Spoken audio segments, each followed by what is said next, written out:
CSR fund തട്ടിപ്പിൽ പണം നഷ്ടമായവർ പറവൂരിലെ ഓഫീസിലെത്തി പ്രതിഷേധിച്ചു. പ്രൊജക്ട് ഓഫീസറെ തടഞ്ഞുവെച്ചു. മുഖ്യപ്രതിയെ അറസ്റ്റ് ചെയ്തതോടെ വിവിധ ജില്ലകളിൽ പരാതികളുമായി നൂറുകണക്കിന് ആളുകളെത്തി.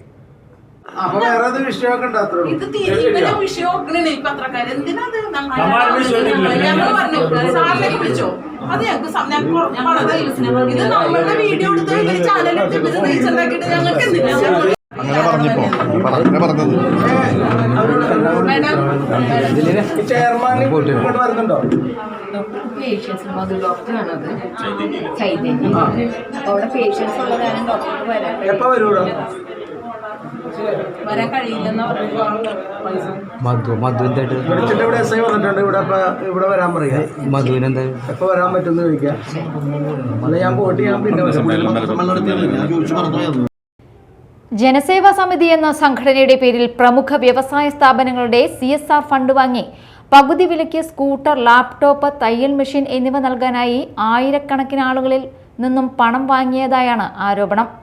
അപേക്ഷകരിൽ നിന്നും പണം വാങ്ങിയ ശേഷം ജനസേവാ സമിതിയുടെ മുഖ്യ സൂത്രധാരകനായ മൂവാറ്റുപുഴ സ്വദേശി അനന്തു കൃഷ്ണൻ 300 കോടിയിലധികം തുകയുമായി മുങ്ങുകയായിരുന്നു.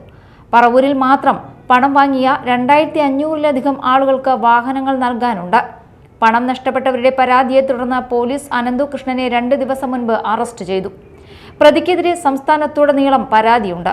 പല ജില്ലകളിലായി കോടിക്കണക്കിന് രൂപയാണ് ഇയാൾ വാങ്ങിയിരിക്കുന്നത്. പറവൂരിലെ ജനസേവാ സമിതി ഓഫീസിലെ പ്രൊജക്ട് ഓഫീസർ CG മേരിയെ പണം നഷ്ടമായവർ ഓഫീസിൽ തടഞ്ഞുവെച്ചു. പോലീസ് സ്ഥലത്തെത്തിയിരുന്നു. Media time, Paravur.